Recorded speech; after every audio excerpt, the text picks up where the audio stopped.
चिन्तासन्तानहन्तारो यत्पादाम्बुजरेशवः स्वीयानां तान्निजाचार्यान् प्रणमामि मुहुर्मुहुः। यदनुग्रहतो जन्तुः सर्वदुःखातिगो भवेत् तमहं सर्वदा वन्दे श्रीमद्वल्लभनन्दनम्।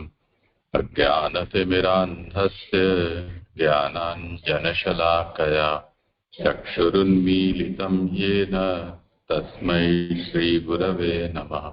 नमामि हृदयेशेषे लीलाक्षीराब्धिशायिनम् लक्ष्मीसहस्रलीलाभिः सेव्यमानं कलानिधिम्। चतुर्भिश्च त्रिभिस्तथा षड्भिर्विराजते योऽसौ पञ्चधा हृदये मम।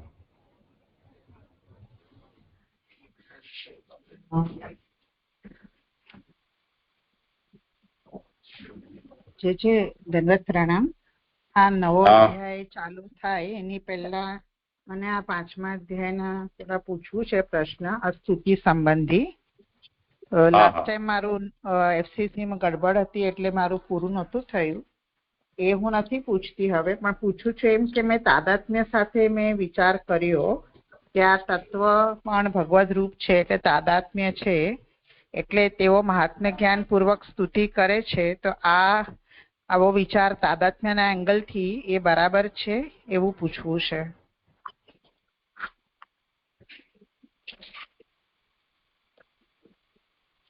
સ્તુતિ માટે તાદાત્મ્યને લાવવાની આવશ્યકતા શું છે, એટલે શું પ્રયોજન? હા, એટલે એમાં અમે ડિસ્કસ કરતા હતા 2-3 દિવસથી કે અમને એવો વિચાર આવ્યો કે તત્વત હજી સૃષ્ટિ બની નથી અને આજે બધું 13 શ્લોકથી વાત આવી કે આવી રીતે નમન કરીએ છીએ કે કોઈને જ્ઞાનનો અભાવ છે, કોઈ દેહમાં ને ગેહમાં આસક્ત છે, તો એવું ડિસ્કસ 2-3 જણ અમે કર્યું કે કેવી રીતે આ તત્વ બોલે છે। એટલે ઇઝ ઇટ 2-3 ઓપ્શન અમે વિચાર્યા, અમને તો બધા સાચા લાગે છે એટલે આપને પૂછું છું કે એવું છે કે પહેલાના કલ્પના રેફરન્સથી આ લોકો કહે છે કે આવા ભક્ત હોઈ શકે, કે પછી ભાવિની વૃત્તિથી લોકો કહે છે કે આવું થશે, કે આ તત્વો જ પછી આપણા જેવા જીવ બનવાના છે, તો અને આ દેવો છે તો એ લોકોને ખબર હોય કે આવું બધું થશે આગળ, તો કઈ રીતે આ લોકો આ બધું કહી રહ્યા છે વર્ણન 13 શ્લોકથી? એમાં એ બી એક પ્રશ્ન એવો પણ એક છે કે આ 3 મેં વિચાર્યા, અમે ડિસ્કસ કરીને એવોમાંથી સાચો આન્સર છે કે અન્ય કંઈ છે? એમાંથી મને આ તાદાત્મ્યનો પોઈન્ટ ઓફ વ્યૂ આવ્યો કે ભગવદ રૂપ છે ને એટલે માટે કદાચ આવું કોઈ નહીં મહાત્મ્ય જ્ઞાન પૂર્વક સ્તુતિ કરે છે, દેવો છે એટલે એ લોકોને બધી જ્ઞાન હોય। આ બધું થોડું કન્ફ્યુઝન છે એટલે એ ક્લિયર કરવું હતું આગળ વધતા પહેલા। કોઈને આ સંબંધમાં કંઈ કહેવું હોય તો?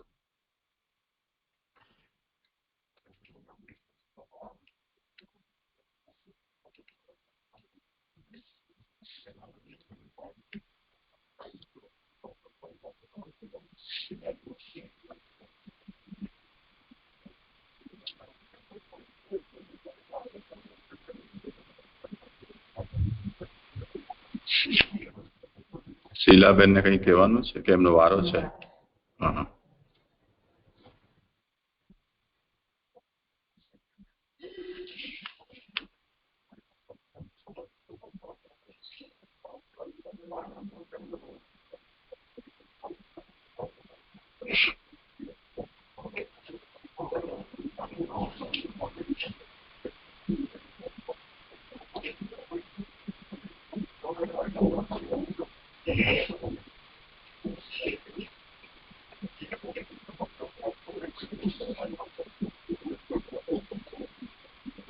આ વિષયમાં ભાગવતાર્થ પ્રકરણમાં 17મા પાના ઉપર નીચે જે પેરેગ્રાફ શરૂ થાય છે ને તત્વોની સ્તુતિ, એ વિષયમાં મહાપ્રભુજીએ જેટલું કહ્યું છે એટલું એવું છે કે ત્યારે 38 થી 50 સુધીના શ્લોકમાં તત્વોએ ભગવાનની સ્તુતિ કરી, તેનો સર્ગમાં શું ઉપયોગ એવો પ્રશ્ન થયો, તો જેવી રીતે પૌત્ર ઉત્પન્ન કરવામાં પુત્ર સ્વતંત્ર હોય છે, તેવી રીતે આ કાર્યો કરવામાં, સૃષ્ટિ રચવામાં તત્વો સ્વતંત્ર નથી.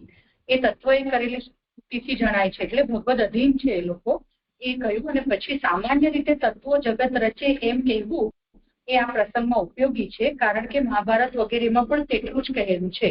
વધારે વિગતવાર તો બ્રહ્મા વગેરેથી પણ થઈ શકે એવું નથી. તો આટલું કહેવાનું શું પ્રયોજન? તો કહે છે કે જાણવું કે ભગવાનના ગુણનું શ્રવણ અને કીર્તન કરવામાં ઉપયોગી છે એમ જણાવવા આ કહેલ છે. તો ભગવાનના જ્યાં તત્વો રૂપે થયા છે, પણ છતાં પણ આ તત્વો સ્વતંત્ર નથી. હવે ભગવાનને અધીન છે, તો ભગવાન એમને આ સૃષ્ટિ કાર્ય કરવા માટે શક્તિ પ્રદાન કરે. એ અર્થમાં સાત્વિક રાજસ તામસના ભેદથી, મિશ્રના ભેદથી સ્તુતિ કરે છે. આટલું જ જે મને આ વિષયમાં સમજાય છે. બીજું આવજો.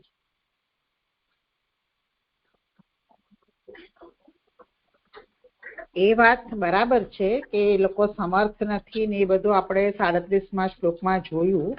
પણ જે શ્લોકો આવે છે તો આપણે જોયું કે એ લોકોને એવું ખબર છે કે બહારના જે દુઃખ બધા જે ચરણારવિંદનો કોણ કોણ આશ્રય કરે છે, કે આવી રીતે એ લોકોને શાંતિ નથી થતી તો છાયાનો આશ્રય કરે, તીર્થનો કરે, આ ન થાય તો આમ કરે. એમ એક વેરિએશન્સ એમણે ભક્તિના શેડ્સ બતાવ્યા.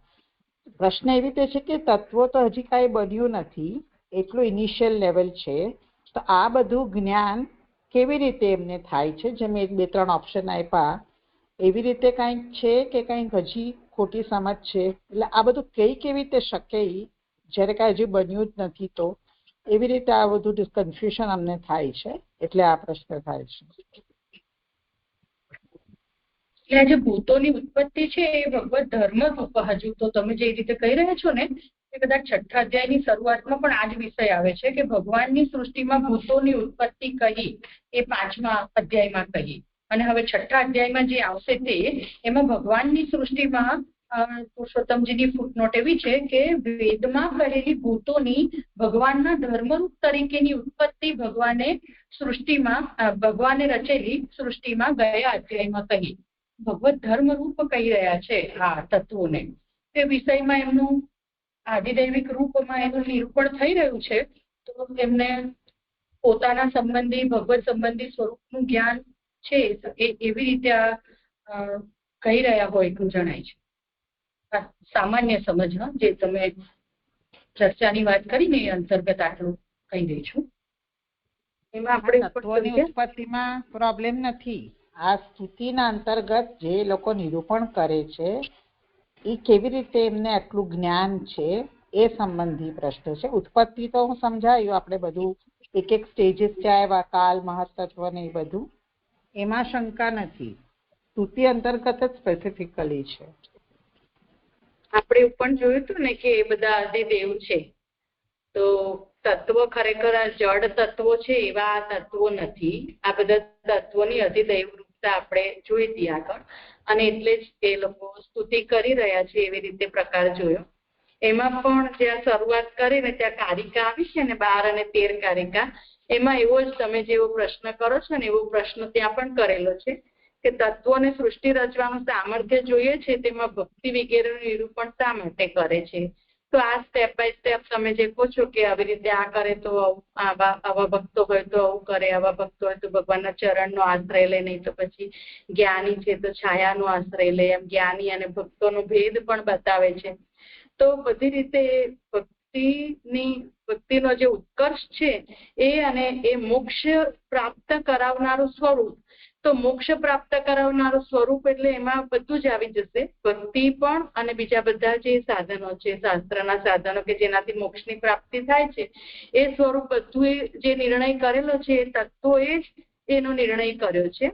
બ્રહ્માજીએ જે કર્યો છે એ આપણને ત્યાં પહેલી ફૂટનોટ છે એમાં ત્રીજી ફૂટનોટમાં બતાવ્યું છે. 12-13 કારિકા જ્યાંથી શરૂ થાય છે ને એમાં કે બ્રહ્માજી અને ઋષિઓએ કરેલા આ ત્રણેય બધી લીલાઓમાં આ ત્રણેય બ્રહ્મા અને ઋષિઓએ કરેલા. તો ઋષિઓએ જે કર્યા એ ક્યાં કર્યું?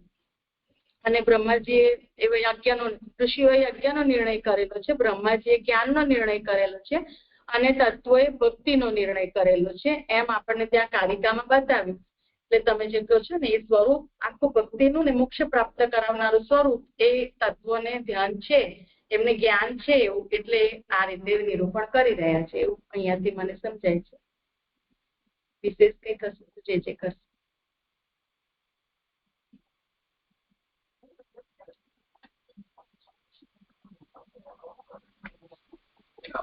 તાદાત્મ્યનો જે વિષય કહી રહ્યા છે એનું શું તમે વિચાર કર્યો? એટલો વિચાર નથી આવી રહ્યો કે તાદાત્મ્ય તો કેવી રીતે આપણે મતલબ બધું જ તાદાત્મ્ય રૂપ જ છે, કશું જુદું તો છે નહીં, તો અલગથી તત્વોમાં તાદાત્મ્ય એવું તો નથી જણાતું છે, એવો વિચાર નથી આવ્યો. ભગવાનના જે તત્વો રૂપે થયા છે એવા સંદર્ભમાં મેં તાદાત્મ્યનો વિચાર. ભેદ સહિષ્ણુ અભેદ, તો અભેદ પણ રાખ્યો છે ભગવાને કે એમને સામર્થ્ય નથી પ્રદાન કર્યું, અને અભેદ પણ છે કે પ્રભુ પોતે જે તત્વો રૂપે થયા છે, અને ભેદ એટલો રાખ્યો કે સામર્થ્ય પ્રદાન નથી કર્યું. તો હવે એ અર્થમાં મેં તાદાત્મ્યનો આટલો વિચાર કર્યો. હજુ પૂર્ણ સ્પષ્ટ નથી આ તો એક વિચાર. હા, કઈ કેવું છે હવે આ વિષયમાં? થયું સમાધાન કે કેમ? હા, જે મેઇન પ્રશ્ન છે આ લોકો કે છે એ પુસ્તકમાં લખેલું કે છે, પણ એ વાત નથી હજી જવાબ આવતો કે એ લોકોને આવું જ્ઞાન કેવી રીતે છે. પહેલો પોઈન્ટ તો એ જ છે, આ બધી વાતો એ લોકો કેવી રીતે કરી શકે છે. એટલે પૂર્વકલ્પમાં એ લોકોનો અનુભવથી કહેતા હશે કે ભાવિની વૃત્તિથી એ લોકોને ખબર છે. પહેલું એ જ પ્રશ્ન છે. પછી હમણાં જે હિનાબેને કીધું ને જે 13મી કારિકાનું, એમાં પણ પૂછવાનું આગળ એ જ હતું કે તત્વોએ ભક્તિનો નિર્ણય કર્યો છે, એ આપણે આ બધા ભક્તિના સ્ટેટ્સ દેખાયા. પછી કહ્યું છે બ્રહ્માએ તે પ્રમાણે જ્ઞાનનો અને ઋષિઓએ યજ્ઞનો નિર્ણય કર્યો છે. તો એ વાત તો આવી નથી આપણા ભણવામાં. તો આ જસ્ટ એક સ્ટેટમેન્ટ છે આવું કહેવામાં કે આવી રીતે બ્રહ્મા આવી રીતે કરે ને ઋષિ આવી રીતે કરે. એ પણ હમણાં બોલ્યા એટલે હું આની સાથે સાથે પૂછું છું કે એ આમાં ખુલાસો બહુ થયો નથી ને. એ જે સેકન્ડ ફૂટનોટમાં કહ્યું કે શું કામ કરે છે, તો એમાં શંકામાં તું શબ્દ એટલે તો શબ્દ સેકન્ડ નંબરની નોટમાં કહ્યું. તો એમાંથી ત્યારે પણ મને નહોતું સમજ પડી, મેં ત્યારે પણ પૂછેલું. પછી આપણે એમ વિચાર્યું કે સ્તુતિ થઈ જાય પછી આપણે પાછું જોશું, એટલે હું ફરી પૂછું છું. સૌથી પહેલા તો એ વાત સમજવાની છે કે સૃષ્ટિનો જે ઉત્પત્તિ સ્થિતિ લય એ ચક્ર છે, એને કારણે ઉત્પત્તિ સ્થિતિ લયની પ્રક્રિયા ક્યારે પણ અટકતી નથી. બીજું, બ્રહ્માંડના અનેક ભેદ છે, તે કારણે એક બ્રહ્માંડની સૃષ્ટિ જો સ્થિતિ કાલમાં હોય તો કોઈ બ્રહ્માંડાંતરની અંદર પ્રભુની લયની લીલા પણ ચાલતી હોય, ત્રીજા કોઈ બ્રહ્માંડમાં સર્ગ પણ થઈ રહ્યો હોય. જેટલા બ્રહ્માંડ છે એટલા બ્રહ્માંડના નિયામક દેવો છે, તેના અભિમાની. એટલા બ્રહ્મા છે, એટલા વિષ્ણુ છે, એટલા રુદ્ર છે, એ વ્યષ્ટિભૂત છે. અને તે બ્રહ્માંડ ભગવાન જે પ્રકારનું રચવા માંગે છે તદનુસાર એના તત્વોનું સ્વરૂપ પણ છે. અહીંયા જે વાત થઈ રહી છે એ કોઈ સ્પેસિફિક બ્રહ્માંડના સંબંધમાં આ કહેવામાં નથી આવી રહ્યું. ભેદ કેવલ એટલો જ કરવામાં આવ્યો છે કે આ જે સૃષ્ટિ છે એ વૈદિકી પ્રકારથી એનું વર્ણન ન થઈને પૌરાણિક પ્રકારથી કરવામાં આવી રહ્યું છે, શ્રોતાના અધિકારને લક્ષ્યમાં રાખીને. તેને કારણે અહીંયા જે હવે નિરૂપણ થયું છે તત્વોના આવિર્ભાવનું બ્રહ્માંડના નિર્માણ પહેલા, એ આધિદૈવિક કક્ષા ઉપરની વાત છે. હવે એ જે આધિદૈવિક કક્ષા ઉપર પ્રકટ થયેલા તત્વોના અભિમાની દેવ, એ દેવને સૃષ્ટિની ઉત્પત્તિ સ્થિતિ અને લયની પ્રક્રિયા સાથે કોઈ એસ સચ સંબંધ નથી. જેવી રીતે કોઈ કોન્ટ્રાક્ટરને જો કામ મળે તો એ 4 જગ્યાએ એના મકાન બનાવવાનું કામ ચાલતું હોય, 4 જગ્યાએ મેન્ટેનન્સનું ચાલતું હોય, 4 જગ્યાએ તોડવાનું પણ ચાલતું હોય. ઉત્તર પ્રદેશમાં યોગી હોય તો ત્યાં બુલડોઝર ચાલતા હોય. તો એમાં કોન્ટ્રાક્ટરની સ્થિતિને કોઈ એનાથી પ્રભાવ નથી પડતો. એને એના 3 કાર્યો એક સાથે ચાલતા રહેતા હોય છે. કે જે કાર્ય ચાલી ભૌતિક સ્તર પર છે, આ એના આદિદેવ છે. પ્રશ્ન કેવલ એટલો છે કે આમને આ બધું જ્ઞાન કેવી રીતે છે, હજી સર્જ્યું નથી. તો સર્જ્યું નથી તો એનું જ્ઞાન નથી, એનો મતલબ આ એક કક્ષાની વાત જ નથી. આ તો એમ સમજો કે થિયરિટિકલ બધી વાતો છે. ધરાતલ ઉપર અહીંયા કંઈ થઈ નથી રહ્યું. તો જેવી રીતે લય થાય તો પણ પ્રાકૃતિક પ્રલય જે કહેવામાં આવે છે તે પ્રકારનો એ જો લય યદિ થઈ રહ્યો છે ત્યારે પણ સમર્થ જે ઋષિઓ વગેરે છે એ તો ત્યારે પણ ઉપરી લોકમાં એમની સ્થિતિ રહે છે અને આ બધી જે કંઈ પણ ઉઠાપટક ચાલે છે એના એ સાક્ષી બને છે. એવી રીતે આ જે દેવો છે એમની સ્થિતિ પણ એવી જ સમજવી જોઈએ. અત્યારે તો કેમ કે કોઈ પર્ટિક્યુલર ઇન્સ્ટેન્સને સમજાવવાનું નથી, પરંતુ પ્રક્રિયા સમજાવવાની છે. એટલે જ્યાં જે પ્રકારના પણ બ્રહ્માંડ હોય એનું મોટું સ્વરૂપ આ પ્રકારે હોય છે, એ વાત અહીંયા સમજાવવામાં આવી રહી છે. એટલે એ રીતે આપણે વિચાર કરો તો આમાં એવું કંઈ અજુગતી વાત નથી કે અમને કેવી રીતે ખબર પડી ગઈ કે આ પ્રકારના ભક્તિના ભાવો છે. એ ભક્તિના ભાવોની વાતમાં જ્યાં સુધી પ્રશ્ન છે તો સાત્વિક, રાજસ અને તામસ એ તત્વોનો જે પ્રકટ થનારા છે તે તત્વોનો સ્વભાવ છે. આ બધા જે છે એ સાત્વિક અહંકારથી પ્રકટ થયેલા દેવો છે. તો એમને આ પ્રકારનું જ્ઞાન હોવું એમાં કોઈ અસંગતિ નથી.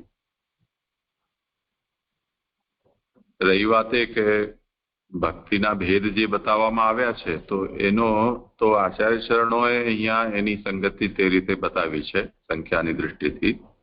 અને આ તત્વોના 3 ભેદ છે અને એના ઉપભેદ છે તેને લઈને એટલે શુદ્ધ મિશ્ર પ્રકારથી. તો એમાં એમ આપણે વિચારી શકીએ કે જે રીતે ભૂત એ તામસ હોય છે અને એનું સ્વરૂપ વિષયો છે.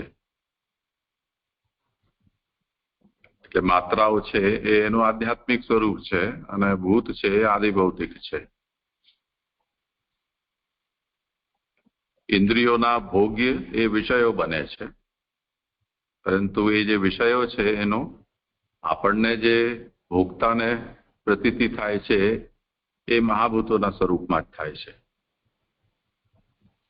કેમ કે જે માત્રાઓ છે એ અવ્યક્ત જેવી હોય છે અને ભૂતો છે એની તુલનામાં વધારે વ્યક્ત હોય છે. તો આદિભૌતિકતાનું જ્યાં પ્રાધાન્ય છે અથવા વિષય નિષ્ઠા કે એને જ બીજા શબ્દમાં કહો તો બહિર્નિષ્ઠા અથવા બાહિર્મુખ્ય, ત્યાં જ્યાં પ્રબલ છે એ તામસતા છે. એટલે અંતમાં આપણે જે વિષય જોયા એમાં એ તામસતાનું નિરૂપણ કરવામાં આવ્યું છે. અને તેનાથી ઉપર જ્ઞાન કર્મેન્દ્રિયો છે એમાં રાજસતા છે ને એનાથી ઓર ઉપર છે સાત્વિકતા છે. તો આ જે 3 સ્વભાવો છે અને એ તે સ્વભાવમાં જે નિષ્ઠા છે એનો પ્રભાવ મનુષ્ય ઉપર પણ પડ્યા વિના રહેતો નથી. આ જ વિષય તૃતીય સ્કંદમાં સર્વત્ર જોવા મળશે. છેક પુષ્ટિ ભક્તિ સુધીનું નિરૂપણ આવશે, 25મા 26મા અધ્યાય સુધીમાં. ત્યાં સુધીમાં આ બધી વાતો આવશે. અને ફરીથી એકાદશ સ્કંદમાં ઉદ્ધવ ગીતા વગેરેમાં પણ આ જ વાત વારંવાર થયા કરશે. એટલે તત્વો પોતે તે પ્રકારના છે કે નહીં એ એક જુદો વિષય બની ગયો, પરંતુ એમની જે સ્તુતિના જે શબ્દો છે એમાંથી જે સંસ્કૃતમાં જેને કાપુ કહે છે, એટલે એવો ગર્ભિત સ્વર અંદર જે નીકળી રહ્યો છે એ ગર્ભિત સ્વરમાં આ પ્રકારના ભક્તિના ભેદની છાયાઓ પ્રકટ થતી હોય એમ જણાય છે. એટલે આચાર્ય ચરણોએ એની એ રીતે સંગતિ બતાવી છે એમ સમજવું જોઈએ. તો તત્વોના દ્વારા થયેલી જે સ્તુતિ છે એ સ્તુતિથી જે પ્રકારના ભાવો અહીંયા પ્રકટ થઈ રહ્યા છે એનો જ પછી બધી જ જગ્યાએ પડઘો આગળ પણ પડશે. જે મૂળમાં છે તે જ બહાર આવે એ રીતે એ ન્યાય. તો એ રીતે એની સંગતિ આપણે વિચારી શકીએ. હા જે છે હવે એ સમજ પડી ગઈ.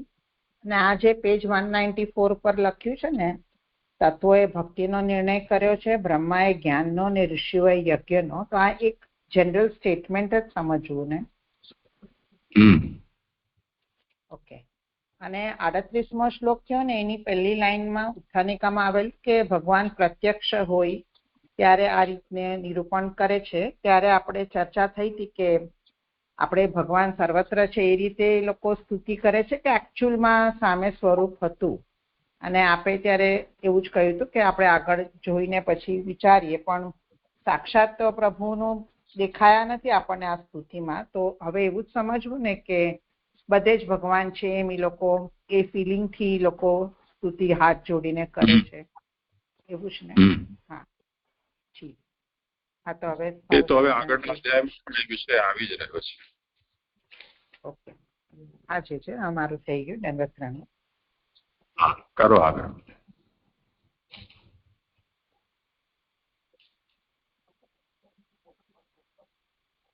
દંડવત પ્રણામ જે હવે આગળ 6થો અધ્યાય કરવાનું છે.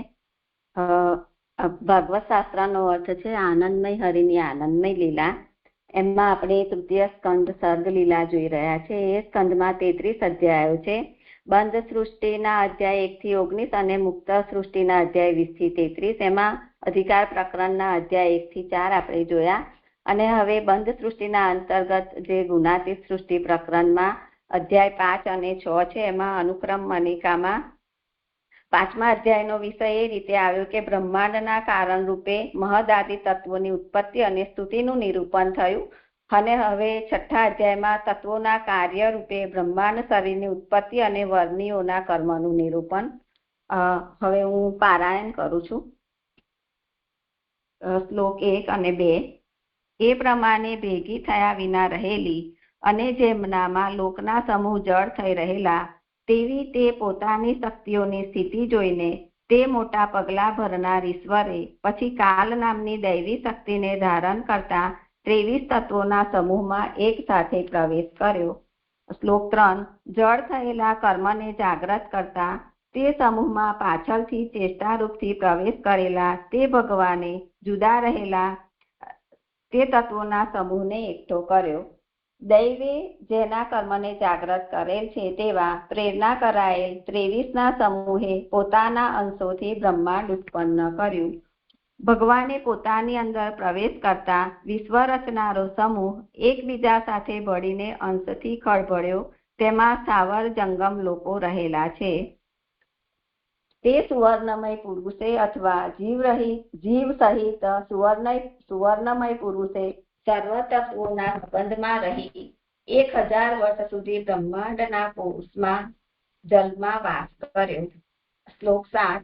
દૈવ કર્મ અને આત્માની શક્તિ વાળા વિશ્વરચનારાઓના તે ગર્ભે પોતે પોતાના 1, 10 અને 3 વિભાગ કર્યા. શ્લોક 8. ખરેખર આ સર્વ પ્રાણીઓનો આત્મા પરમાત્માનો અંશ અને પ્રથમ અવતાર છે, જેમાં આ ભૂતોનો સમૂહ જોવામાં આવે છે. શ્લોક 9. સાધ્યાત્મ, સાધિદૈવ અને સાધિભૂત એવા 3 પ્રકારના વિરાટનો પ્રાણ, 10 પ્રકારનો અને હૃદયથી 1 પ્રકારના વિભાગ છે. શ્લોક 10. જેમને ઇન્દ્રિયોનું કાર્ય પહોંચી શકતું નથી તેવા ઈશ્વરે વિશ્વરચનારાઓની વિજ્ઞપ્તિનું સ્મરણ કરતા એમના જાત જાતના રહેઠાણ થાય તે માટે પોતાના તેજથી વિરાટને તપાવ્યો. શ્લોક 11. પછી અહો, સારી રીતે તપેલા તેમાંથી દેવોના કેટલા સ્થાનો દેખાયા તેમને હું કહું છું, સાંભળ. શ્લોક 12. તેમનું મુખ દેખાયું. લોકપાલ અગ્નિએ પોતાના અંશ વાણી સાથે તે સ્થાનમાં પ્રવેશ કર્યો કે જે વાણીથી આ વાણીની ક્રિયા પ્રાપ્ત કરે છે. શ્લોક 13. વિરાટના દેખાયેલા તાળવામાં લોકપાલ વરુને પોતાના જીભ અંશ સાથે પ્રવેશ કર્યો કે જેનાથી આ રસ પ્રાપ્ત કરે છે. શ્લોક 14. વિષ્ણુના દેખાયેલા 2 નસકોરા રૂપ સ્થાનમાં 2 અશ્વિની કુમારોએ પોતાના અંશ નાક સાથે પ્રવેશ કર્યો કે જેનાથી ગંધનું જ્ઞાન થાય છે. શ્લોક 15. વિરાટની દેખાયેલી 2 આંખોમાં લોકપાલ ત્વષ્ટાએ પોતાના અંશ આંખ સાથે પ્રવેશ કર્યો કે જેનાથી રૂપોનું જ્ઞાન થાય છે. આના દેખાયેલા ચામડીના છિદ્રોમાં લોકપાલ વાયુએ પોતાના અંશ પ્રાણ સાથે પ્રવેશ કર્યો કે જેથી આને સ્પર્શનું જ્ઞાન થાય છે. આના 2 કાન રૂપ દેખાયેલા પોતાના સ્થાનમાં દિશાઓએ પોતાના શ્રોત્ર અંશ સાથે પ્રવેશ કર્યો કે જેનાથી શબ્દનું જ્ઞાન પ્રાપ્ત થાય છે.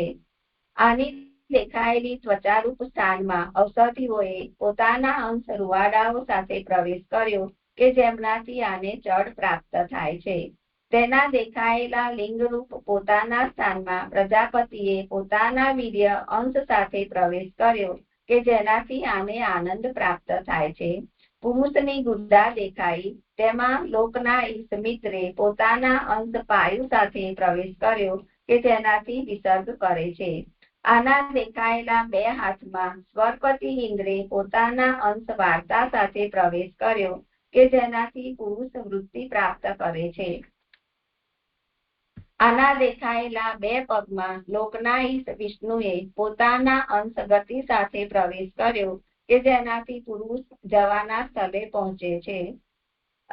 શ્લોક 23. આના દેખાયેલા બુદ્ધિરૂપ સ્થાનમાં વાણીના ઈશે પોતાના બોધ અંશ સાથે પ્રવેશ કર્યો કે જેનાથી જે જાણવાનું છે તેનું જ્ઞાન થાય છે. વળી આના દેખાયેલા હૃદયરૂપ સ્થાનમાં ચંદ્રમાએ પોતાના અંશ મન સાથે પ્રવેશ કર્યો કે જેનાથી આને વિક્રિયા થાય છે. શ્લોક 25. આના દેખાયેલ આત્મારૂપ સ્થાનમાં અભિમાને પોતાના અંશ કર્મ સાથે પ્રવેશ કર્યો કે જેનાથી આને કર્તવ્ય પ્રાપ્ત થાય છે. શ્લોક 26. વળી આના સત્વરૂપ દેખાયેલા સ્થાનમાં મહત્તત્વે પોતાના ચિત્ત અંશ સાથે પ્રવેશ કર્યો કે જેનાથી આને ચેતનપણું પ્રાપ્ત થાય છે. શ્લોક 27. આના માથામાંથી સ્વર્ગ, 2 પગમાંથી પૃથ્વી અને નાભીમાંથી અંતરિક્ષ ઉત્પન્ન થયા કે જેમની અંદર ગુણોની વૃત્તિઓ જોવામાં આવે છે, જેમની અંદર દેવો વગેરે જોવામાં આવે છે. શ્લોક 28. અધિક સત્વને લીધે દેવોએ સ્વર્ગ પ્રાપ્ત કર્યું. મનુષ્યોએ અને જેઓ તેમની પાછળના છે તેમને રાજસ સ્વભાવને લીધે પૃથ્વી પ્રાપ્ત કરી. શ્લોક 28. જે ગણો રુદ્રના પાર્ષદો છે તેઓ ત્રીજા સ્વભાવને લીધે ભગવાનની નાભિરૂપ બંનેની વચ્ચેના શૂન્ય સ્થાનમાં રહ્યા. શ્લોક 29. શ્લોક 30.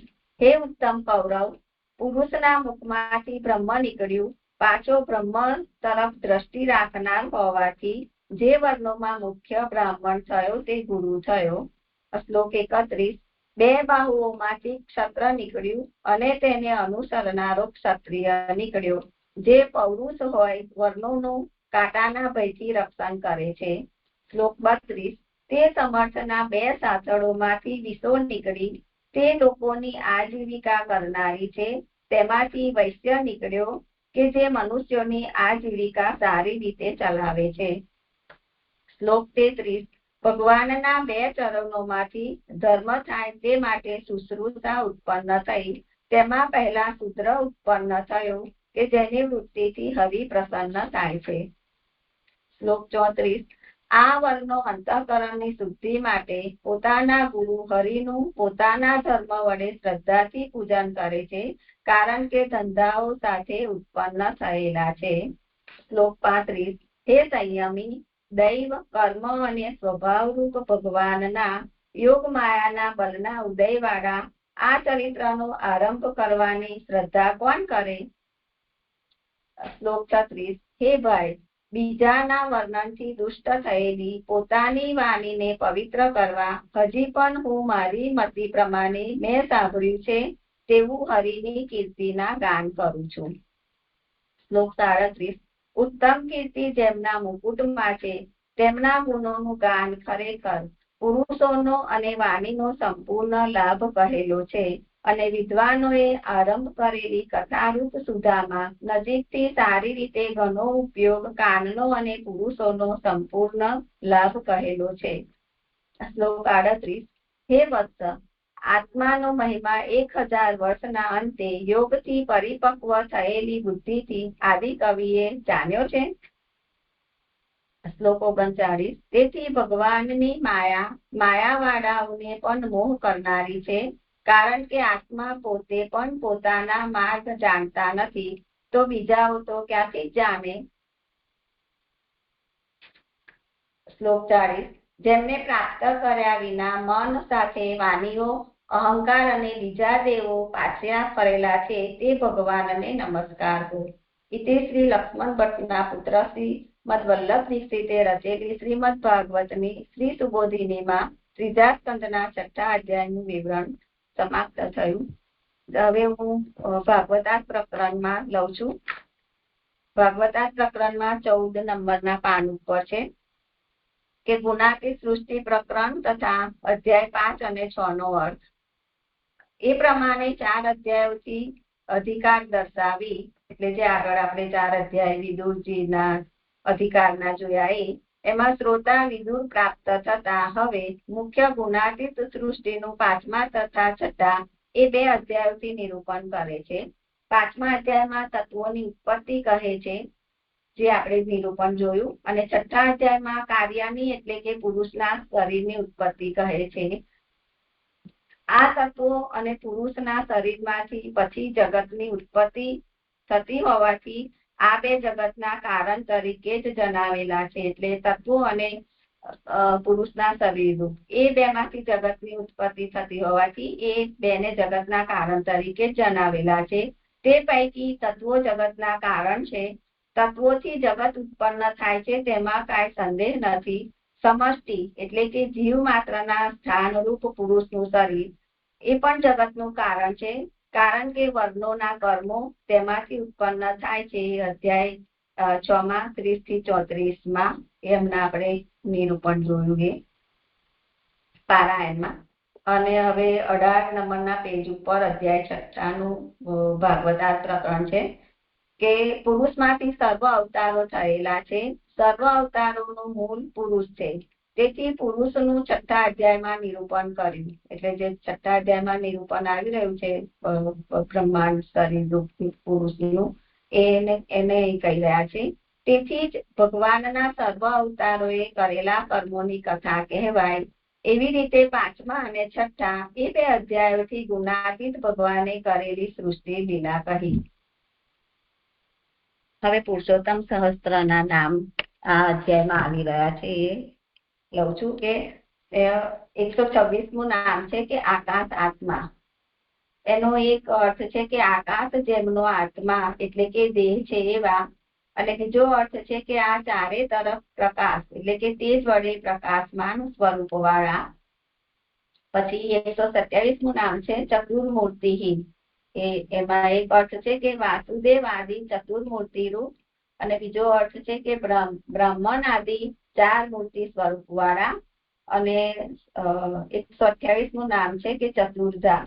એમાં એક અર્થ છે કે ચારે વર્ણની 4 પ્રકારની જુદી જુદી વૃત્તિઓ તે રૂપ, અને બીજો અર્થ છે ધર્મ, અર્થ, કામ અને મોક્ષ એ ચતુર્વિધ પુરુષાર્થને ધારણ કરનાર.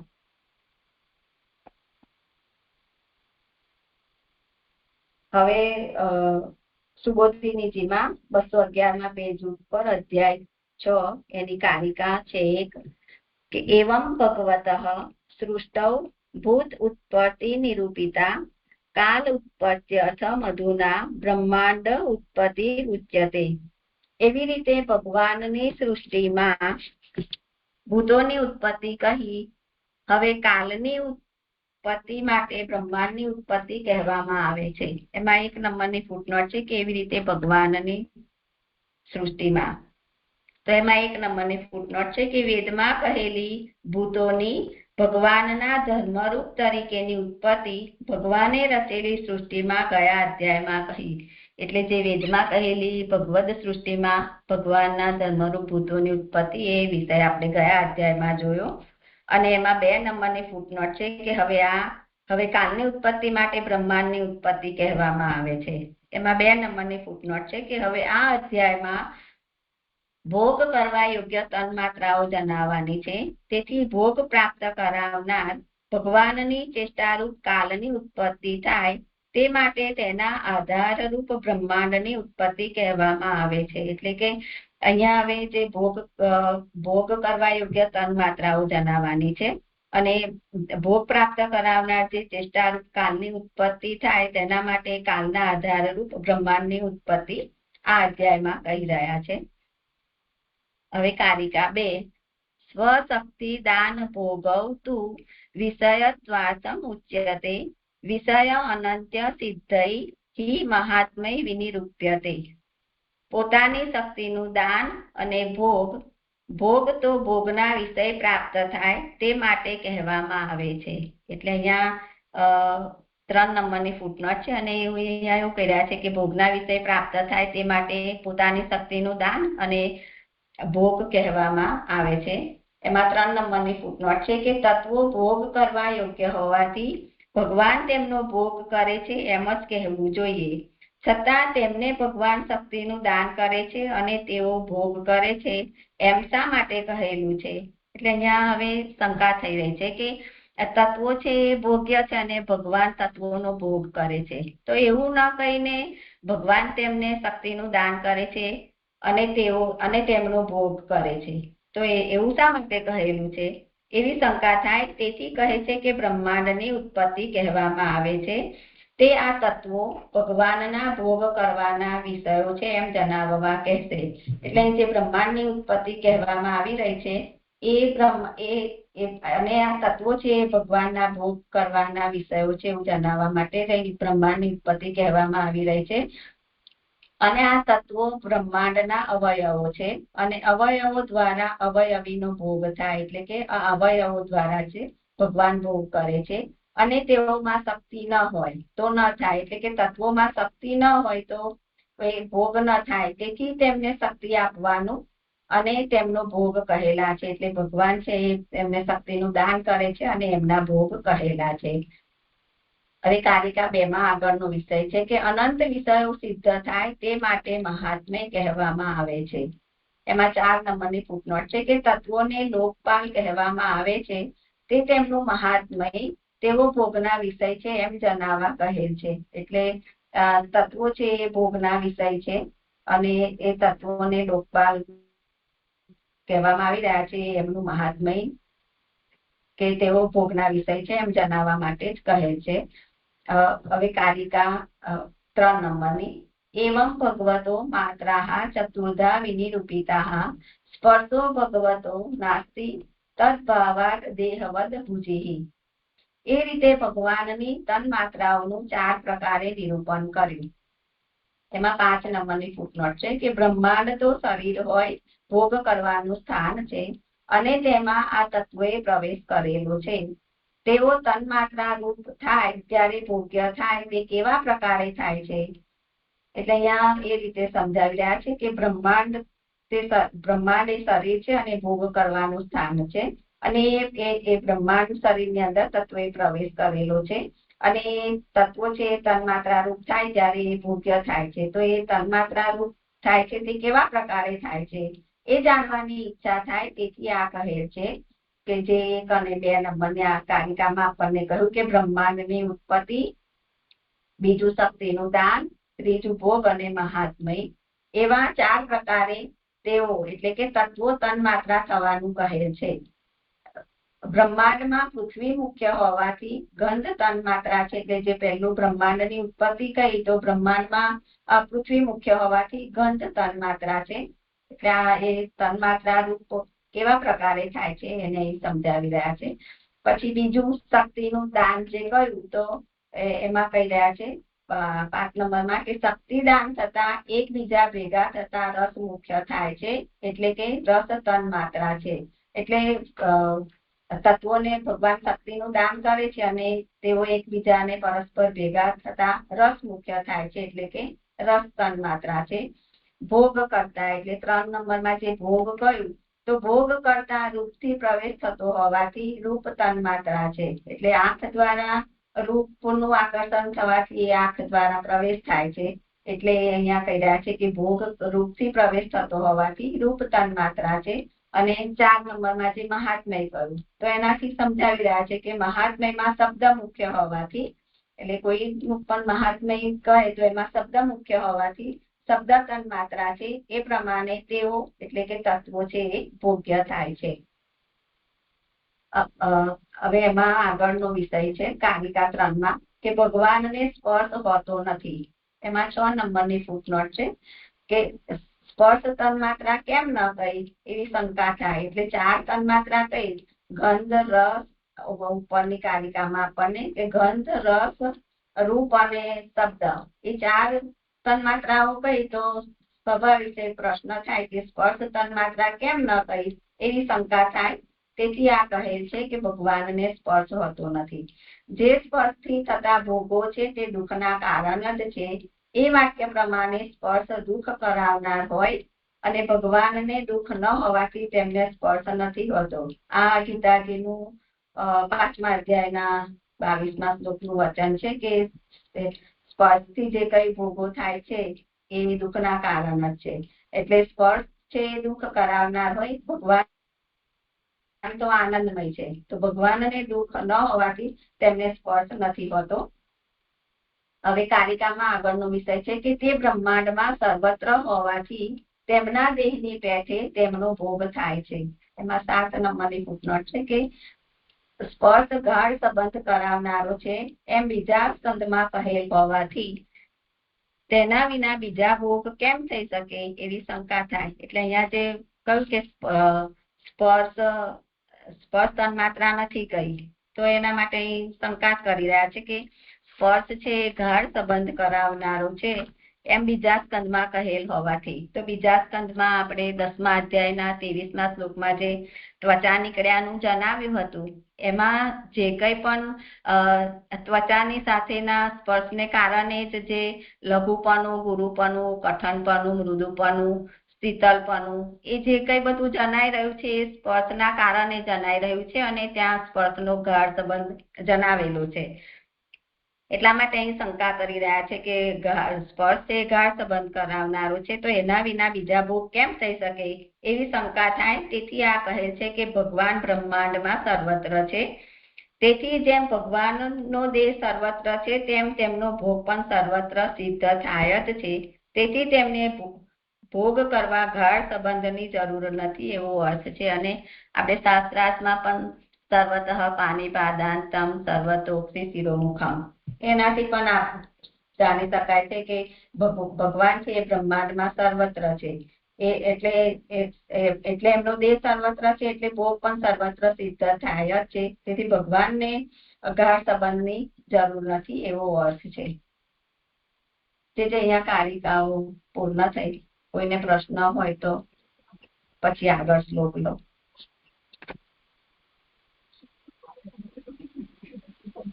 આવનારા વિષય માટેની કારિકાઓ છે, અત્યારે એની કઈ વિચાર આવશ્યક નથી.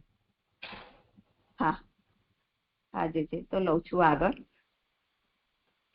1 અને 2 શ્લોકની ઉત્થાનિકા છે કે એ પ્રમાણે ગયા અધ્યાયમાં તત્વોની પ્રાર્થના કહી, એટલે જે 38 થી 50 શ્લોક સુધીમાં જે ગયા અધ્યાયમાં તત્વોની પ્રાર્થના કહી તે પ્રાર્થનાનો નીચેના શ્લોકમાં ઉપસંહાર કરે છે. ઇતિ તાસામ સ્વશક્તિનામ સતીનામ અસમેત્ય સહ પ્રસુપ્ત અહીંયા જે ગઈ વખતે સુધારાયું છે કે સતીનામ અસમેત્ય સહ એ રીતે છે. પ્રસુપ્ત લોકતંત્રાનામ નિશામ્ય ગતિમીશ્વરઃ કાલ સંજ્ઞામ તદા દેવીમ બિભ્રત શક્તિ ઉરુક્રમઃ ત્રયોવિંશતિ તત્વાનામ ગણમ યુગપત આવિશત. એ પ્રમાણે ભેગી થયા વિના રહેલી અને જેમનામાં લોકના સમૂહ જડ થઈ રહેલા તેવી તે પોતાની શક્તિઓની સ્થિતિ જોઈને તે મોટા પગલા ભરનાર ઈશ્વરે પછી કાલ નામની દૈવી શક્તિને ધારણ કરતા 23 તત્વોના સમૂહમાં એક સાથે પ્રવેશ કર્યો. હવે શ્રી સુબોધિનીજી, આટલી જ તત્વોની પ્રાર્થના થઈ. તેમની સ્થિતિ નિશામ્ય એટલે કે જોઈને શક્તિ ધારણ કરતા એક સાથે પ્રવેશ કર્યો એવો શ્લોક 2 સાથે સંબંધ છે. એટલે અહીં શ્લોક 1 નો બીજા શ્લોક સાથે સંબંધ છે અને કહી રહ્યા છે કે પોતાની શક્તિઓની સ્થિતિ જોઈને પછી કાલ નામની દૈવી શક્તિને ધારણ કરતા 23 તત્વોના સમૂહમાં એક સાથે પ્રવેશ કર્યો. તેમનામાં ભગવાનનો પ્રવેશ થાય તે યોગ્ય નથી એવી શંકા થાય, તેથી પોતાની શક્તિઓની કહેલ છે. એમાં 1 નંબરની ફૂટનોટ છે કે તત્વો પ્રાકૃત હોવાથી અને પુરુષ રૂપ હોવાથી યોગ્ય નથી. એટલે અહીંયા શંકા થઈ રહી છે કે જે આ શક્તિઓમાં છે એમાં ભગવાનનો પ્રવેશ થાય તે યોગ્ય નથી એવી શંકા થાય. તો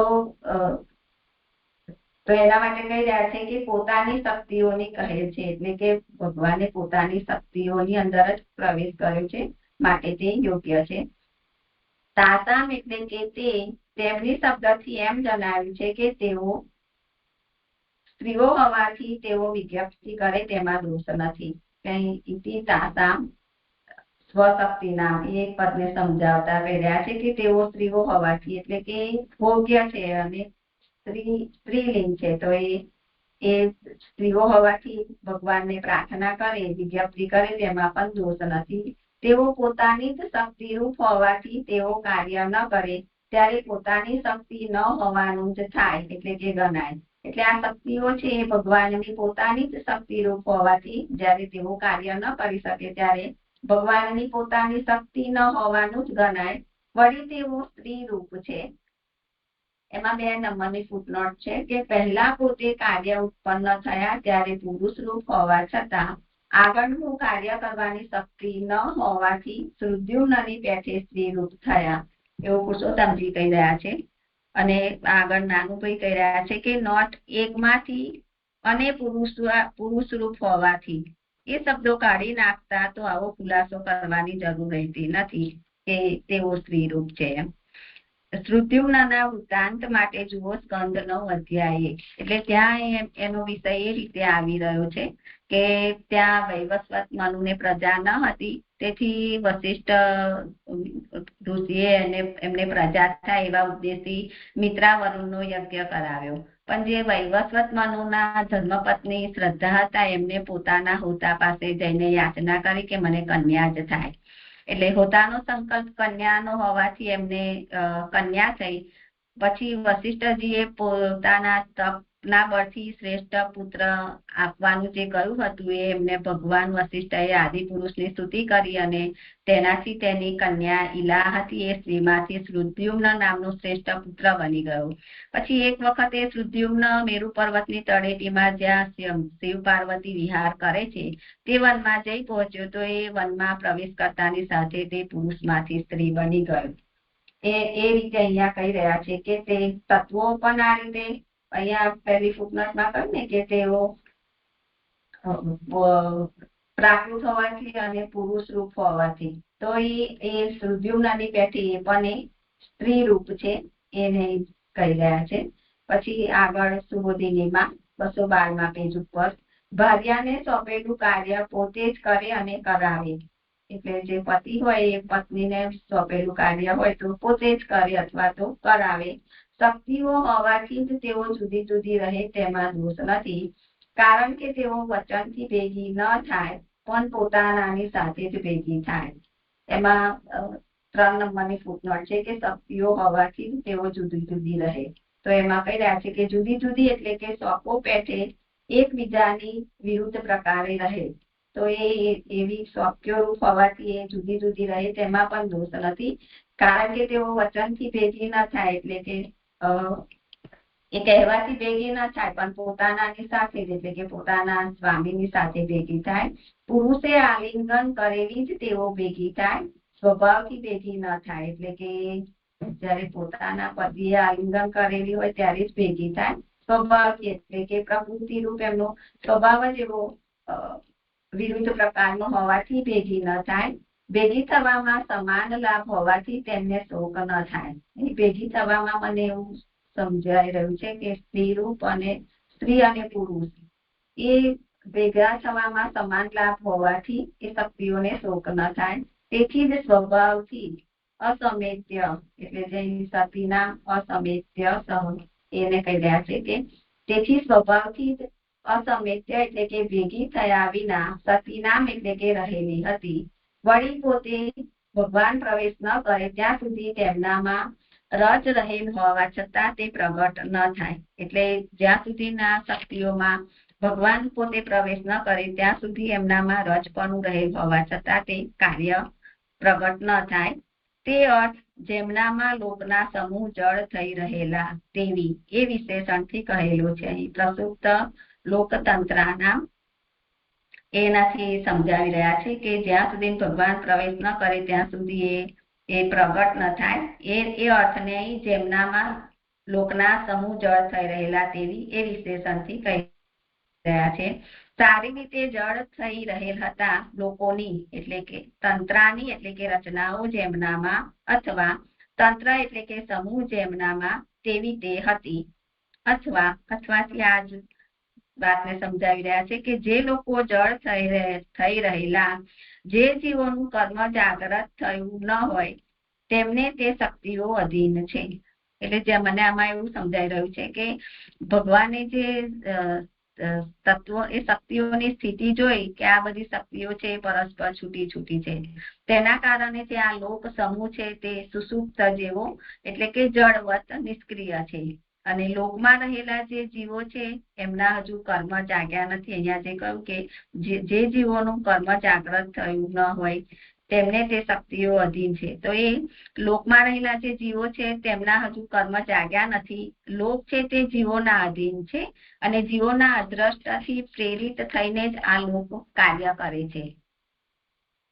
એટલે અહીંયા જે જીવોનું કર્મ જાગ્રત થયું ન હોય તેમને આ શક્તિઓ અધીન છે.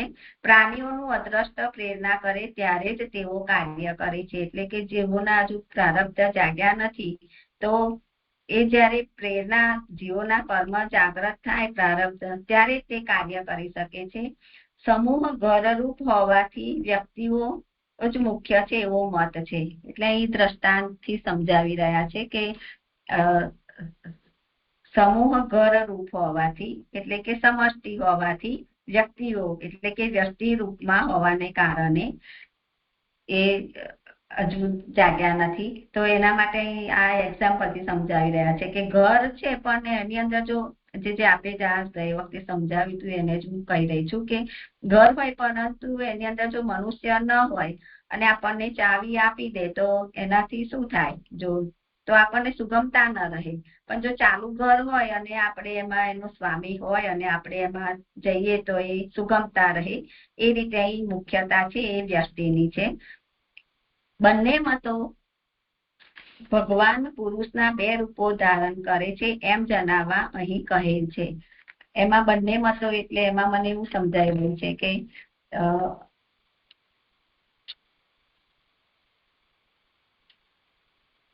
પુરુષોત્તમજી એનું કરેલું છે સમષ્ટિ મુખ્યત્વમ વ્યષ્ટિ મુખ્યત્વં ચ ઇતિ પક્ષદ્વયમ. હા, એ 4 નંબરની ફૂટનોટમાં આપેલું છે કે બંનેમાં તો ભગવાન પુરુષના 2 રૂપો ધારણ કરે છે એમ જણાવવા અહીં કહે છે. તો અહીંયા જે સમૂહ મુખ્ય છે અને વ્યક્તિ મુખ્ય છે એવા 2 મતો. એ બંને ભગવાન પુરુષના 2 રૂપો ધારણ કરે છે એમ જણાવવા અહીં કહે છે. તે અર્થ ભેગી થયા વિના રહેલી અને જેમનામાં લોકના સમૂહ જળ થઈ રહેલા તેવી શબ્દોથી કહે છે. તેઓ પરસ્પર મળે ત્યારે બ્રહ્માંડ ઉત્પન્ન થાય, કર્મને જાગૃત કરવામાં આવે ત્યારે વ્યક્તિઓ ઉત્પન્ન થાય. એટલે આ રીતે જ્યારે શક્તિઓ પરસ્પર મળે ત્યારે બ્રહ્માંડ ઉત્પન્ન થાય અને કર્મને જાગૃત કરવામાં આવે ત્યારે વ્યક્તિઓ ઉત્પન્ન થાય. એટલે ઉપર જે કહ્યું ને કે સમૂહ રૂપ હોવાથી વ્યક્તિઓ જ મુખ્ય છે, એને જ આનાથી સમજાવી રહ્યા છે કે પરસ્પર મળે ત્યારે બ્રહ્માંડ ઉત્પન્ન થાય અને કર્મને જાગૃત કરવામાં આવે ત્યારે વ્યક્તિઓ ઉત્પન્ન થાય. આ સર્વ નિશામ્ય એટલે કે જાણીને અને ભવિષ્યમાં જે પ્રકારની સ્થિતિ થવાની છે તે જોઈને દૈવી શક્તિને ધારણ કરતા પ્રવેશ કર્યો. એટલે ભગવાને આ પોતાની શક્તિઓની જે સ્થિતિ જોઈ કે કઈ કાર્ય કરી નથી, તત્વોની અસમર્થતા છે, તો ભગવાને તત્વોને પ્રગટ તો કર્યા, પછી તત્વો પોતાની અસમર્થતા જોઈ રહ્યા છે અને એમનામાં જ્ઞાન શક્તિનો અભાવ છે, તત્વો છૂટા છૂટા છે. તો એ ભાવિની વૃત્તિથી તત્વો પણ પોતાની મૂંઝવણ બતાવી રહ્યા.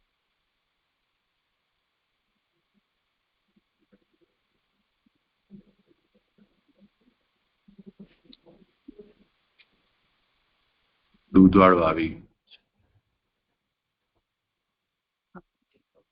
અવાજ આવ્યો છે મારો? આવ્યો.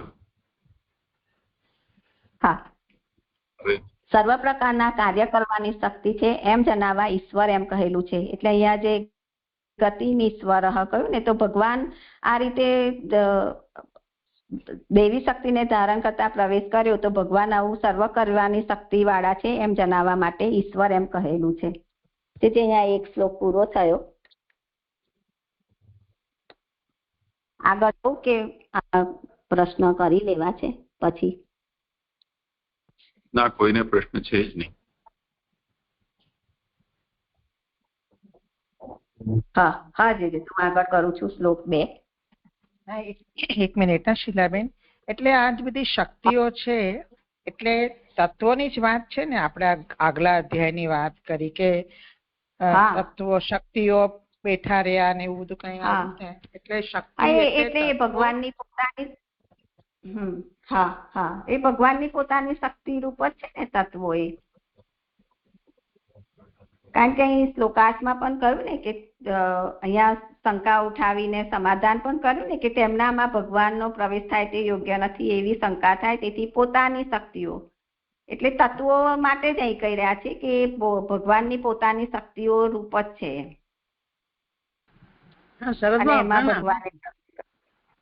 શ્લોકમાં શું લખ્યું છે કે આ પ્રમાણે ભેગી થયા વિના રહેલી, એટલે આપણે તત્વો સમજીએ જે બધા અલગ અલગ હતા, છૂટા હતા, અને જેમનામાં લોકના સમૂહ જડ થઈ રહેલા તેવી તે પોતાની શક્તિઓની સ્થિતિ જોઈને પછી આવો ભગવાને પ્રવેશ કર્યો. એટલે તો આગળ તો આપણે તત્વો જ જોયા હતા ને, એટલે અહીંયા પછી સ્ત્રીલિંગ વિષય આવી ગયો શક્તિનો. એટલે બંને એક જ છે કે એની એવું પૂછવું હતું. હા, એટલે મને તો એક જ લાગી રહ્યું છે. મને અને પછી પૂછ્યું, મારો આ પ્રશ્ન હતો કે આ જે શક્તિઓ કહી ને તો અસ્વતંત્ર છે એટલા પૂરતી જ આ શક્તિઓ કહી છે, આને દેવો કયા છે. તો જેમ જ્યાં જ્યાં અસમર્થતા છે એ બધી દેવતાઓ સ્ત્રીલિંગ, દેવતા સ્ત્રીલિંગ છે ને દેવ પુલ્લિંગ છે. તો આ બધી દેવતાઓ છે. તો કયા સેન્સમાં દેવતાઓ છે? તો કે છે તો હું એવું સમજુ છું, મેં એટલે પ્રશ્ન પૂછવા મેં ખોલ્યું તો પારુલે તો વળી એક પ્રશ્ન પૂછ્યો. તો હું એમ કહું છું કે જે શક્તિઓ છે ને એ અસ્વતંત્ર છે ને એટલા પૂરતી એ સ્ત્રીલિંગ છે ને નહીં તો દેવો છે. જેમ કે બધા આપણે પણ મહાપ્રભુજી એમ જ આજ્ઞા કરે છે કે આપણે સ્ત્રીલિંગ પુલ્લિંગ આપણા અંદર જ છે બેઉ, પણ જે અસ્વતંત્ર એ સ્ત્રીલિંગ છે. બસ, બીજો કોઈ ભેદ નથી. હું એટલું સમજુ. સરદાર, મને પૂછવું હતું કે આ બરોબર સ્પષ્ટ કરવું હતું કે સ્ત્રીલિંગ એટલે શું કે અસ્વતંત્રતા, બસ આટલું જ લેવાનું છે. બાકી તો દેવો છે બધા. પુરુષો પણ સ્ત્રી રૂપ છે, દ્વિદલાત્મક છે ને, એ અહીં સમજાશે શરદ બાવા, એટલે મને પૂછવું હતું. પ્રણામ શરદ બાવા.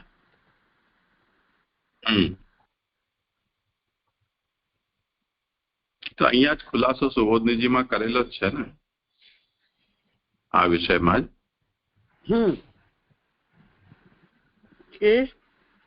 હા, દૈવી શક્તિઓ છે, અસ્વતંત્રતાને લીધે નહીં. તાસો ભગવત પ્રવેશો ન યુક્ત ઇત્યાશંક્યાઃ સશક્તિનામિતિ.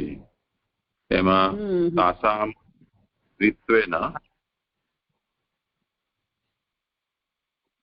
સ્ત્રીત્વેન તાસામ વિજ્ઞાપનમ ન દોષાય. એ તો તત્વો છે એ આગળ કહેવાઈ ચૂક્યું છે. હવે એમને અહીંયા સ્ત્રી રૂપથી કેમ કહી રહ્યા છે? તો સ્વસ્યૈવ સામર્થ્ય રૂપત્વાદ, એ ભગવાનના સામર્થ્ય રૂપ હોવાથી જે સામર્થ્ય છે સ્ત્રી વાચી છે, એટલે અહીંયા એમને એમ કહ્યું છે. તો તાસામ કૃત્ય ભાવે સ્વસામર્થ્યાભાવ એવ ભવે. એ લોકો કંઈ કરે નહીં તો પોતાનું શક્તિ, જો ભગવાન પોતાની શક્તિ કંઈ ન કરે તો એ પોતાનું જ અસામર્થ્ય ગણાય ને. તેથી એમને અહીંયા સ્ત્રી રૂપાશ્ચતા.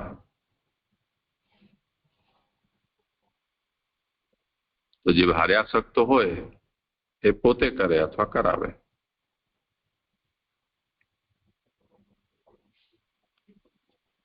તો જે પોતાની શક્તિઓની સ્થિતિ જોઈને જે શ્લોકાર્થમાં છે ત્યાં આપણે એવું સમજવાનું તત્વોની શક્તિઓની સ્થિતિ જોઈને, એવું સમજી શકીએ કે ખોટું થશે? હા, એ જ તો કહી રહ્યા છે.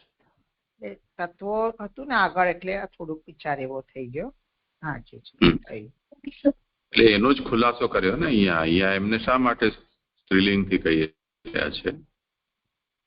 કેમ કે એ શક્તિરૂપ છે એટલે.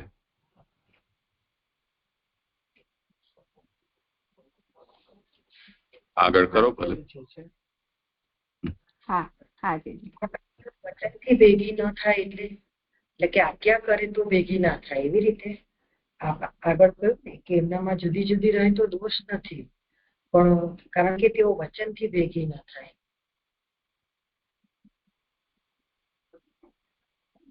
કરો સમાધાન.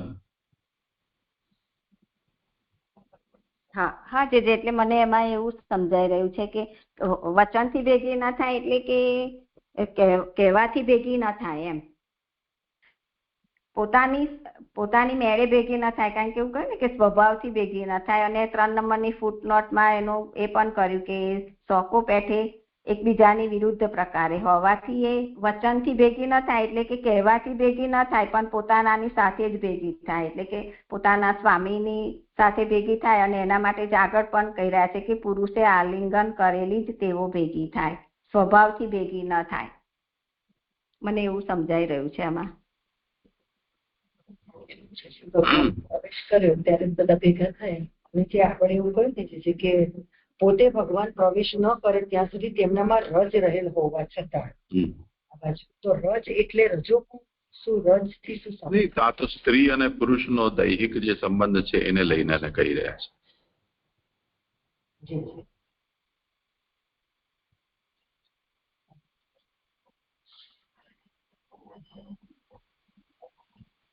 કરું આગળ? હા. હવે આગળ બીજા શ્લોકમાં કહી રહ્યા છે કે એ પ્રમાણે સર્વ કરવાની શક્તિવાળાએ નિશ્ચય કરીને જે કર્યું તે બીજા શ્લોકમાં કહે છે. એટલે ઉપર જે કહ્યું ને કે સર્વ કરવાની શક્તિવાળા ભગવાન છે એમ જણાવવા ઈશ્વર કહ્યું. તો હવે જે એ પ્રમાણે સર્વ કરવાની શક્તિવાળા ઈશ્વર છે એમને જે કર્યું તે હવે બીજા શ્લોકમાં કહે છે.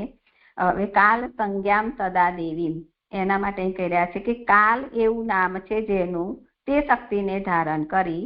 કાલ પણ ભગવાનની એક શક્તિ છે. એમાં 5 નંબરની ફૂટનોટ છે કે પુરુષ નથી, પુરુષ હોય તો તત્વરૂપ શક્તિઓમાં ભગવાન અને કાલ એવા 2 પુરુષોનો પ્રવેશ થતા રસાભાસ થાય. એટલે અહીંયા એ કહી રહ્યા છે કે કાલ છે એ કોઈ અલગ પુરુષ નથી, પણ કાલ એક ભગવાનની એક શક્તિ જ છે. જો તેમ ન હોય તો શક્તિઓમાં 2 પુરુષોનો પ્રવેશ થતા રસાભાસ થાય. એટલે કે કાલ જો ભગવાનની શક્તિ ન હોય અને કાલ કોઈ બીજો પુરુષ હોય તો શક્તિઓમાં બે પુરુષનો પ્રવેશ થતા રસાભાસ થાય, પણ કાલ છે એ ભગવાનની પોતાની જ એક શક્તિ છે. અથવાથી આ કાલને સમજાવી રહ્યા છે કે કાલ શબ્દથી સંજ્ઞા એટલે કે જ્ઞાન થાય છે, જેનું તે શક્તિને ધારણ કરી, એટલે ભગવાને કાલ નામની શક્તિને ધારણ કરી. મર્યાદારૂપ તે શક્તિ એટલે કે કાલ શક્તિ, મર્યાદારૂપ તે શક્તિ સૃષ્ટિ સમયે જાગ્રત થાય છે, બીજીઓને તો ભગવાન જગાડે છે. એટલે કે જે કાલ શક્તિ છે એ પ્રભુની સાથે જ જાગ્રત થાય છે, બીજી શક્તિઓની તો જ્યારે જેમ જેમ જરૂર પડે તેમ તેમ ભગવાન એને જગાડે છે. તે કાલ શક્તિની સાથે ભગવાનના દર્શન થવાથી તેઓ એટલે કે બીજી શક્તિઓને દ્વેષ ન થાય તે માટે દૈવી એમ કહેલું છે. એટલે આ કાલ શક્તિ છે એ પ્રભુની સાથે જ જાગ્રત થાય છે, તો એ કાલ શક્તિની સાથે ભગવાનના દર્શન થવાથી જે બીજી શક્તિઓ છે એમને દ્વેષ ન થાય તે માટે દૈવી એમ કહેલું છે. કારણ કે તે કાલ શક્તિ દેવતારૂપ ઘણી સૂક્ષ્મ છે, તેના વિના કર્મને જાગ્રત કરવું ઘણું કઠણ છે. એટલે કાલ વડે જ કર્મ જાગ્રત થાય છે. કર્મ કાલને જ અધીન છે, તેથી જ અમુક કાલે અમુક કર્મ કરવાની શાસ્ત્રની આજ્ઞા છે. એટલે કાલ છે કર્મ છે એ કાલ કોઈ પણ કાલમાં જ થઈ શકે છે, અને એના માટે જ અહીં કહી રહ્યા છે કે શાસ્ત્રમાં પણ અમુક કાલે અમુક કર્મ કરવા એવી શાસ્ત્રની આજ્ઞા છે. તે ભગવાનને ઉત્સાહ કરાવનારી નથી એમ શક્તિ શબ્દથી જણાવેલ છે.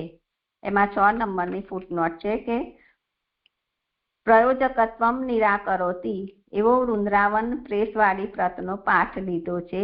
અપ્રયોજકત્વમ પાઠ નાથ દ્વારા વાળી પ્રતમાં લીધો છે. એટલે મને એમાં એવું સમજાઈ રહ્યું છે કે આ શક્તિ હોવાને કારણે જ એ કાર્ય કરે છે.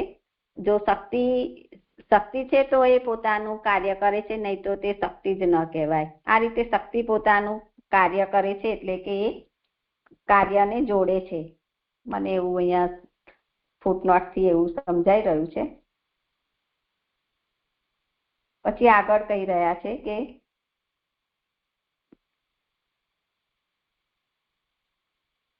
જેની અંદર પ્રવેશ થાય તેવું તેનું રૂપ નથી એમ જણાવવા બિભ્રત એટલે કે ધારણ કરતા વિશેષણ કહેલું છે. એટલે કે કાલનું એવું રૂપ નથી કે જેમાં પ્રવેશ કરી શકાય, કારણ કે ઉપર જ આપણને કહ્યું ને કે કાલ શક્તિ દેવતા રૂપ ઘણી સૂક્ષ્મ છે, એટલે જેની અંદર પ્રવેશ થાય તેવું તેનું રૂપ નથી. એટલે કાલ શક્તિને ધારણ કરીને એટલે ધારણ કરતા વિશેષણ કહેલું છે. તેની અંદર ભગવાનનું ઘણું સામર્થ્ય હોવાનું કહેવા તેવું સામર્થ્ય ભગવાનમાં છે એમ મોટા પગલા ભરનાર શબ્દથી જણાવે છે. એટલે કાલ શક્તિની અંદર ઘણું સામર્થ્ય છે એવું કહેવા માટે અહીં ઉરુક્રમ એટલે કે ભગવાન માટે એ વિશેષણ આપી રહ્યા છે કે તેવું સામર્થ્ય ભગવાનમાં છે એમ મોટા પગલા ભરનાર શબ્દથી જણાવે છે. મોટા પગલા ભરનારમાં અદ્ભુત ચરિત્ર સિદ્ધ થયેલું જ છે. એટલે જે ભગવાનનું વામન ચરિત્ર છે એમાં મોટા પગલા ભરનાર એવું અદ્ભુત ચરિત્ર ભગવાનનું સિદ્ધ થયેલું છે. તે જ અદ્ભુત ચરિત્રથી ભગવાને 23 તત્વોના સમૂહમાં એક સાથે પ્રવેશ કર્યો. એટલે ત્યાં જેવી રીતે પ્રભુનું અદ્ભુત ચરિત્ર સિદ્ધ થયેલું છે એવા જ અદ્ભુત ચરિત્રથી અહીં પણ ભગવાને 23 તત્વોના સમૂહમાં એક સાથે પ્રવેશ કર્યો. 25 તત્વોમાંથી પ્રકૃતિ અને પુરુષને ન ગણતા બાકીના 23 થાય છે. એટલે અહીંયા જે 23 તત્વો કહ્યા એના માટે અહીં કહી રહ્યા છે કે પ્રકૃતિ અને પુરુષને ન ગણતા બાકીના 23 થાય છે. એક સાથે 23માં પ્રવેશ કરવો એ અદ્ભુત ચરિત્ર છે. એટલે એક સાથે જે 23 તત્વોમાં ભગવાને પ્રવેશ કર્યો એ અદ્ભુત ચરિત્ર છે. 2 તપાવેલા લોડા સંધાય છે તેમ એકમાં પ્રવેશ કરવાથી કાર્ય થતું નથી, સમૂહથી જ કાર્ય થવાનું છે એમ સૂચવવા સમૂહમાં પ્રવેશ કહેલો છે. એમાં 7 નંબરની ફૂટનોટ છે કે 2 અડધિયા એટલે કે લોડાના કટકા તપાવેલ હોય તો ભેગા થઈ શકે છે, પણ એક તપાવેલ હોય તો તેમ થતું નથી. તે પ્રમાણે અહીં છે એવો અર્થ છે. એટલે અહીં એવું સમજાવી રહ્યા છે કે જે 2 લોડાના કટકા હોય તો બંનેને ગરમ કરે ભેગા, બંનેને તપાવે તો જ એ ભેગા થઈ શકે. એકને તપાવે અને એકને ન તપાવે તો એ ભેગા ન થઈ શકે.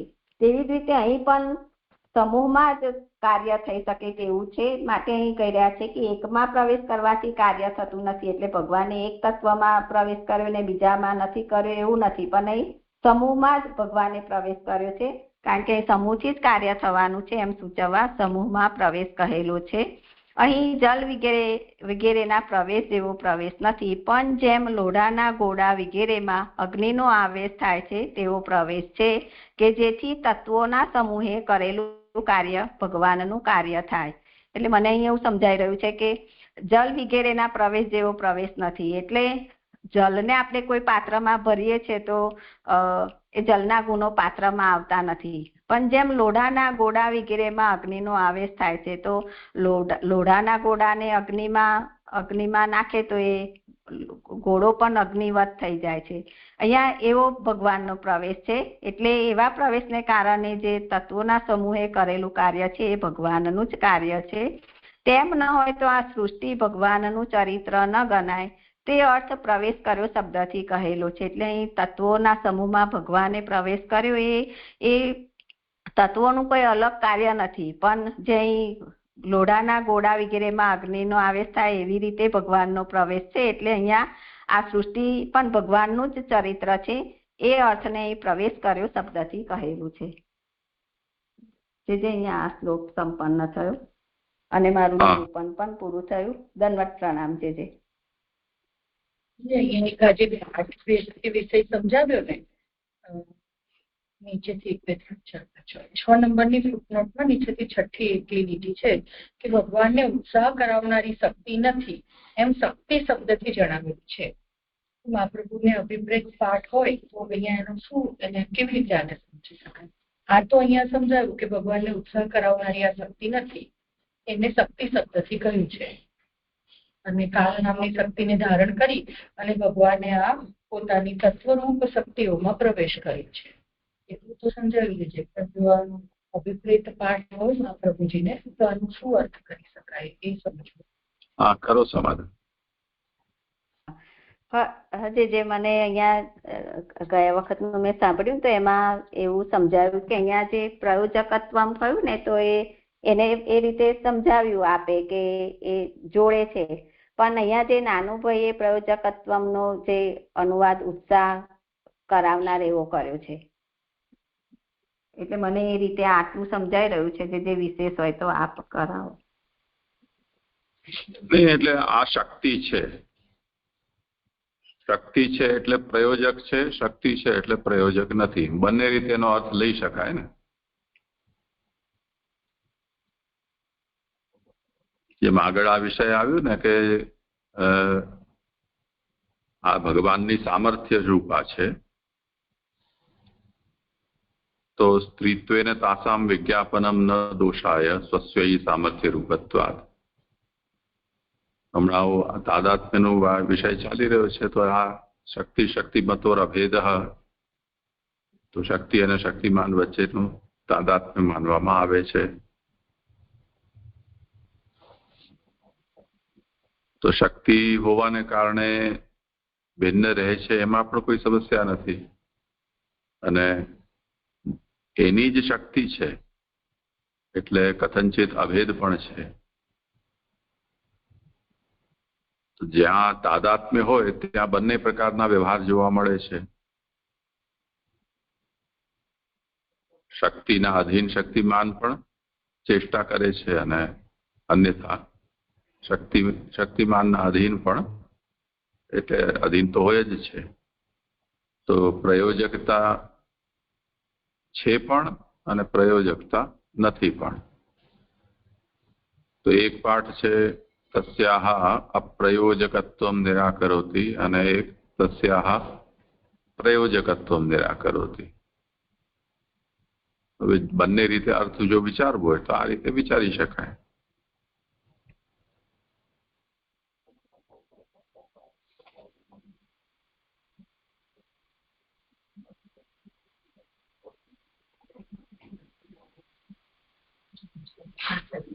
બીજું એક જે અહીંયા આગળ પ્રવેશ કર્યો એ જે શબ્દ છેલ્લે અંતમાં કહી રહ્યા છે ને બીજા શ્લોકના અંતમાં, એના માટે એક્ઝામ્પલ આપ્યું, ઉદાહરણ કે જલ વગેરેના પ્રવેશ જેવો પ્રવેશ નથી. પણ લોઢાના ગોળામાં અગ્નિનો આવેશ થાય છે એવો પ્રવેશ. તો લોઢાના ગોળામાં અગ્નિનો આવેશ એ તો સમજાયું કે એ લોઢાનો જે ગોળો છે અગ્નિવત થઈ જાય છે અગ્નિના સંસર્ગથી. પણ આ જલ વગેરેના પ્રવેશ જેવો પ્રવેશ એટલે કેવી રીતે? કરો સમાધાન. હા એટલે મને એમાં એ રીતે સમજાઈ રહ્યું છે કે જે લોઢાના ગોળામાં અગ્નિનો આવેશ થાય છે તો પછી લોઢાનો ગોળો અગ્નિવત થઈ જાય છે, જ્યારે જલ વગેરેના પ્રવેશ જેવો પ્રવેશ નથી. એટલે જલને આપણે કોઈ પાત્રમાં ભરવામાં આવે તો એ જલ અને એ પાત્ર બે એક નથી થઈ જતું, જલ અલગ જ રહે છે ને. એ રીતે મને સમજાઈ રહ્યું છે કે જલના ગુણો પાત્રમાં આવતા નથી. હા, એ રીતે સમજાઈ રહ્યું છે દીદી. એટલે પાત્ર કરતા પણ જલમાં આપણે ડૂબકી મારીએ તો આપણે જલથી અલગ જ રહીએ, નિમગ્ન થઈએ જરૂર, પરંતુ જલથી અલગ રહીએ.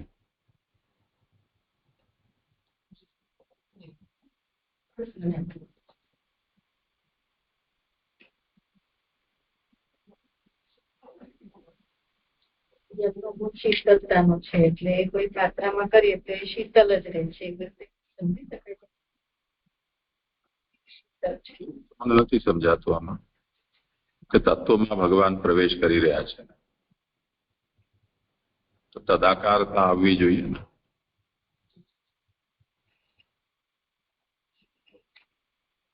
સારું, આજે અહીંયા વિરામ રાખીએ.